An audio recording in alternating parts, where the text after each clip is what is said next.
नमस्कार मित्रांनो, जय शिवराय. सर्वांचं स्वागत आहे एका नवीन व्हिडिओमध्ये. आणि एक महत्त्वाचा प्रश्न आहे, जॉब करून ट्रेडिंग करायची का जॉब सोडून फुल टाईम ट्रेडिंग करायची? तर मित्रांनो, खूप अवघड सिच्युएशन आहे. जे जॉब सोडून फुल टाईम ट्रेडिंगकडे वळलेत, ते पण ऑप्शन ट्रेडिंगकडं आणि परत जॉबला गेलेत. अशा भरपूर सिच्युएशन आहेत. मी तुम्हाला 2-3 गोष्टी सांगतो. ज्यावेळेस तुम्ही जॉब करत असताना, त्यावेळेस तुमचे महिन्याचे 20, 25, 30,000, 10,000, 12,000, 8,000 जे काय असेल, ते येत असतात महिन्याच्या महिन्याला. कारण तुम्ही जॉबला जाता. ती सिक्युरिटी असते तुमच्याकडं. आणि त्या पैशातून तुम्ही ते पैसे घरी देता, गावाला देता. तुम्ही त्याच्यात गॅस आणता, सिलेंडर, तुमचं दूध, नाश्ता, सगळ्या गोष्टी तुमच्या त्यात इन्क्लूड असतात. नेटचं बिल, मोबाईलचं बिल सगळं. बट ज्यावेळेस तुम्ही जॉब सोडता, तुम्हाला ट्रेडिंगमध्ये थोडाफार प्रॉफिट व्हायला लागतो. असं समजा 4-5 दिवस प्रॉफिट झालं तरी लोकांच्या डोक्यात हवस शिरते, की भाई जॉब-बिब सोडायचं आता फुल गाडी-बिडी. ते होतं, प्रत्येकाचं होतं. मी असं म्हणत नाही की ते नाही झालं पाहिजे. स्वप्न बघितले पाहिजे, बट लगेच नाही. तुम्ही ऑप्शन ट्रेडिंगमध्ये थोडं प्रॉफिटेबल होता. एकतर टेलिग्रामच्या कॉल टिप्स घेऊन बघा किंवा कुठून पण थोडं प्रॉफिटेबल झालं की लोकांना अशी हवा जाते की जॉब सोडावं. जॉब सोडला, फुल टाईम ट्रेडिंग करायला चालू झाले.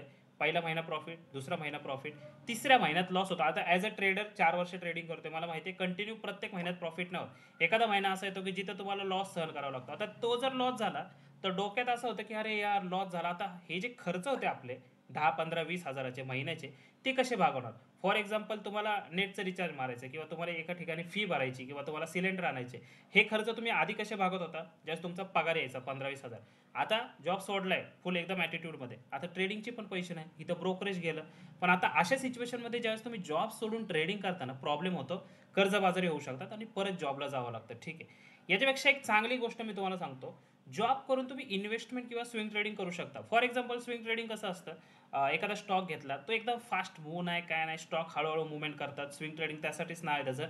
हळू तुम्ही तुमची इन्व्हेस्टमेंट करू शकता एखाद्या एस-आय-पी म्युच्युअल फंडमध्ये, जेणेकरून तुम्हाला नंतर फायदा होऊ शकतो. आणि स्टॉकचं ॲनालिसिस आपल्याला रात्री करता येतं जॉबवरून आल्यावर. असा कुठला जॉब नसतो 9ला गेला तुम्हाला डायरेक्ट जेलमध्ये बंद करून टाकलं, सिमेंट लावून भिंतीत, 6 वाजता तुम्हाला सोडलं. तसं काय नसतं जॉबवर. तुम्ही मोबाईल तर यूज करू शकता, ब्रेकमध्ये करू शकता, जर फ्लोअरवर अलाउड नसेल तर. तर त्या ब्रेकमध्ये म्हणा तुम्ही एंट्री एक्झिट करू शकता. स्विंग स्टॉक्समध्ये भरतोय बरं का, ऑप्शन ट्रेडिंगमध्ये नाही. ऑप्शन नाही करू शकत जॉब करून. तर त्यानंतर तुम्हाला जर स्टॉकचं ॲनालिसिस करायचं असेल तर घरी येऊन करू शकता 6 नंतर किंवा शनिवार, रविवार, गुरुवार एम-आय-डी-सीत कामाला असेल तर कधी करू शकता ॲनालिसिस आणि एंट्री एक्झिट करू शकता. इन्व्हेस्टमेंट करू शकता, एस-आय-पी म्युच्युअल फंड करू शकता. बट ऑप्शन ट्रेडिंग नाही करू शकत जॉब करून आणि जॉब सोडून पण करू शकत नाही. 9% फक्त प्रॉफिट रेशो आहे त्याचा. आणि ज्यावेळेस तुम्ही ऑप्शन ट्रेडिंग करता जॉब करून, समजा तुम्हाला कसं असतं माहिती आहे का ऑप्शन ट्रेडिंगमध्ये, फॉर एक्झाम्पल तुम्ही टेलिग्रामचे कॉल टिप्सच घेणार, कारण जॉब करून तुम्ही ॲनालिसिस नाही करू शकत. निफ्टीचा चार्ट हायर हायचं क्रिएशन आहे, लोअर लोचं क्रिएशन आहे, प्राइस ॲक्शन काय चालले ते तुम्हाला माहीत नसतं.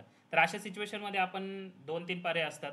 एक तर तुम्ही टेलिग्रामच्या कॉल टिप्स घ्याल किंवा कुणाकडून तरी कुठल्या मित्राकडून सांगेल की अरे मला सांग, तू ज्यावेळेस घेशील तेव्हा मला पण सांग. अशा गोष्टी त्यावेळेस तुम्ही करता. बट या गोष्टीने काय होतं, जॉबवरती तुम्हाला पर डे किती असेल, ₹1,000, 2,000, 3,000, 4,000, 5,000 जे काय असेल, ॲव्हरेज आपण पकडू. जर एखाद्याला 15,000 पगार असेल तर पर डे किती पडेल रे बघा, 15,000 पगार असेल तर 500 रुपये पर डे पडेल. ठीक आहे. तर ₹500 तुम्हाला पर डे असेल. आणि जर तुम्ही ट्रेडिंगमध्ये एक ट्रेड केला, तुमच्या एका ट्रेडचा स्टॉप लॉस कमीत कमी 400 ते ₹500 असतोच बरं का, जे इन द मनीमध्ये ट्रेड करतात ते. ₹500 स्टॉप लॉस तुमचा गेला. तुमच्या मित्रांनी सांगितलं टेलिग्रामवरनं, त्यांनी बघून की चला कॉल घ्या, मार्केटवर जाणार आहे. तुम्ही जर ते घेतलं, पण तुम्हाला ₹100 घ्यायचं होतं, ऑर्डर 110ला पडली, परत ते 100ला आलं, 98ला आलं, स्टॉप लॉस झाला, ₹500 गेले. ते जे डिप्रेशन असतं ना, की काम तर करतोय आपण, कामावर आहे, 2 वाजल्यात, 3 वाजल्यात, 5:30ला सुट्टी होणार आहे, बट आज आपल्याला लॉस झाला आहे ₹500. मग डोक्यात येतं की चला अजून एक ट्रेड घेतो, हा लॉस रिकवर करतो, ॲटलिस्ट कॉस्ट टू कॉस्ट तरी. परत एक ट्रेड घेता, अजून ₹500 लॉस, 1,500-2,000 लॉसमध्ये जाता. कामावर असताना तुम्ही कमवले किती, ₹500, आणि ऑप्शन ट्रेडिंगमध्ये घालवले किती, ₹2,000. तर रेशो अजिबात बसत नाही. हे असं करून जर तुम्ही ड्रीम जरी बघितले ना, की चला आता श्रीमंत हो, प्रॉफिटेबल हो, तर नाही होऊ शकत. आणि अशा वेळेसच ना जास्त स्वप्न येतात, की ज्यावेळेस आपण जॉब करतो आणि जिथं आपल्याला समजा 2,000 लॉस झाला, तर आपण डिप्रेशनमध्ये जातो, निगेटिव्ह होतो. पण दुसऱ्या दिवशी जर आपल्याला समजा ₹500 जरी प्रॉफिट झाला ना, तरी डोक्यात हवा काय जाते माहिती आहे का, अरे आता थोडे दिवस हे जॉब सोडतो आणि फुल टाईम ट्रेडिंग करतो. मग दुसऱ्या दिवशी 500, तिसऱ्या, असा आठवडाभर जरी प्रॉफिट झाला ना, डायरेक्ट लोक रिझाईनपर्यंत जातात, की अरे चल रिझाईन देतो आणि फुल टाईम ट्रेडिंग करतो. बट असं नाही होत मित्रांनो. नवीन लोकांचं बोलतोय, जे मॅच्युअर्ड आहेत, 5-10 वर्ष काम करतात, त्यांचा काही विषय नाही, ते नाही सोडत. कारण त्यांना माहिती आहे जॉबमुळे सिक्युरिटी भेटते. माझं एकच म्हणणं आहे, जरी तुम्हाला ऑप्शन ट्रेडिंग करायची जरी असेल, 1-2 वर्ष शिका पहिलं, कारण त्यात 9% लोकं प्रॉफिटेबल आहेत. 100 पैकी 91 लोकं लॉसमध्ये येतात आणि बाकीचे एफ-आय-डी-आयच प्रॉफिटमध्ये असतील. तर किती जण रिटेल ट्रेडर प्रॉफिटमध्ये, ते करण्यापेक्षा आपण स्विंग ट्रेडिंग कधीही बेटर. जॉब करून ट्रेडिंग करणं शक्य नाही, ऑप्शन ट्रेडिंग करणं शक्य नाही आहे, जॉब सोडून ऑप्शन ट्रेडिंग करणं शक्य नाही आहे, जॉब करून स्विंग ट्रेडिंग करणं, इन्व्हेस्टमेंट करणं शक्य आहे, S I P mutual fund करणं कधीही चांगलं.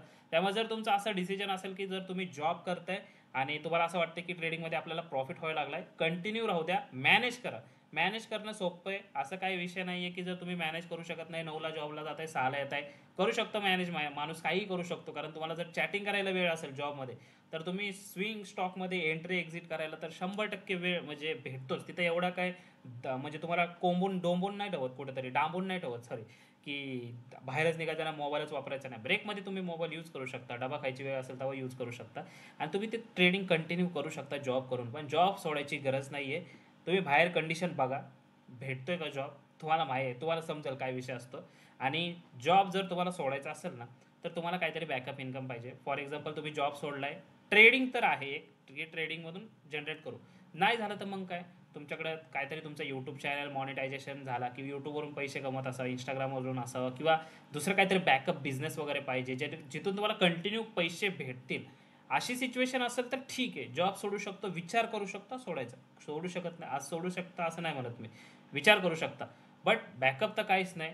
फुल टाईम ट्रेडिंगच करायची, फुल टाईम म्हणजे फुल टाईम. सकाळी उठला 9ला ट्रेडिंग करायची, 2-3 दिवस एकदम भारी ट्रेडिंग करणार, तिसऱ्या दिवशी तुम्ही 10-11ला उठणार. कारण आपण आपल्या कम्फर्ट झोनमध्ये जातो, कारण तेवढं वेळच देता येत नाही. मग त्यानंतर ज्यावेळेस लॉस व्हायला सुरुवात होते, त्यावेळेस मग असे असतात की 50-60 हजार जे काय तुमची सेव्हिंग, आणि कॅपिटल किती असतं जॉब सोडणाऱ्यांचं, 1-2 लाख रुपये. 1-2 लाखवर तुम्ही नाही जॉब सोडू शकत. तुमची इन्व्हेस्टमेंट पाहिजे मोठी, इन्व्हेस्टमेंटवरती तुम्ही स्विंग ट्रेडिंग वगैरे करून तरी एक वेळ विचार करू आपण जॉब सोडून ट्रेडिंग. बट तुमच्याकडे 1-2 लाख रुपये, 50 हजार, 10 हजार, 20 हजार आहे, अशा वेळेस तुम्ही जर जॉब सोडून ट्रेडिंग करत असाल, अजिबात विचार करू नका. म्हणजे खूप वाट लागू शकते असं सांगेन. दुसरे पण शब्द आहेत माझ्याकडं, पण ते वापरू नाही शकत मी आता. बट खूप वाट लागेल. त्यामुळे ह्या गोष्टी, हा जो डिसिजन आहे, हा घेताना 4 वेळा विचार करा. बाकी मला एवढंच म्हणजे ह्या व्हिडिओ सांगायचं होतं, ही ग्रीन स्क्रीन तुम्ही इग्नोर करा. कदाचित हे असंच तुम्हाला दिसेल, कारण आपलं ग्रीन स्क्रीनचं क्रोमा की वर्क करत नाही, मला नाही माहीत का. पण ठीक आहे, ह्या गोष्टी लक्षात ठेवा. बाकी जास्तीत जास्त व्हिडिओला लाईक करा, त्यामुळे जास्तीत जास्त लोकांपर्यंत व्हिडिओ जाईल आणि त्यांना समजेल नेमकं हे काय विषय. आणि अजून एक गोष्ट म्हणजे, चॅनलला सबस्क्राईब केलं नसेल तर सबस्क्राईब करून टाका. धन्यवाद. तुमचा दिवस शुभ असो.